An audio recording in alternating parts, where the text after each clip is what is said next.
தேனி மாவட்டம் கம்பம் அடுத்த சுருளி அருவியில் கடும் வெள்ளப்பெருக்கு ஏற்பட்டுள்ளது.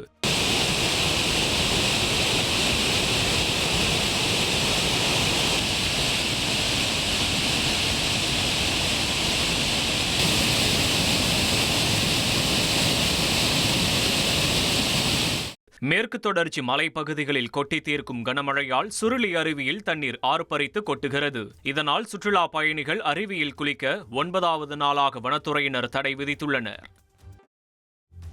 நீர்பிடிப்பு பகுதிகளில் மழை குறைந்ததால் ஈரோடு மாவட்டம் பவானிசாகர் அணையிலிருந்து உபரிநீர் திறப்பு குறைக்கப்பட்டுள்ளது. கடந்த சில நாட்களாக பெய்து வந்த கனமழையால் பவானிசாகர் அணையின் நீர்மட்டம் 102 அடியை எட்டி அணையின் பாதுகாப்பு கருதி பவானி ஆற்றில் உபரிநீர் வெளியேற்றப்பட்டது.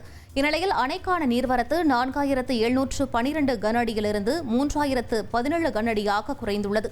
இதனால் பவானி ஆற்றில் உபரிநீர் திறப்பும் குறைக்கப்பட்டுள்ளது. அதன்படி பாசனம் மற்றும் குடிநீர் தேவைக்காக கீழ்பவானி வாய்க்காலில் 2000 கன அடி தண்ணீரும் பவானி ஆற்றில் 950 கன அடி தண்ணீரும் வெளியேற்றப்படுகிறது.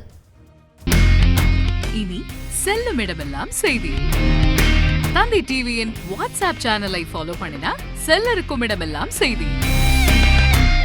இதோ QR கோட் இப்பவே ஸ்கேன் பண்ணுங்க, ஃபாலோ பண்ணுங்க.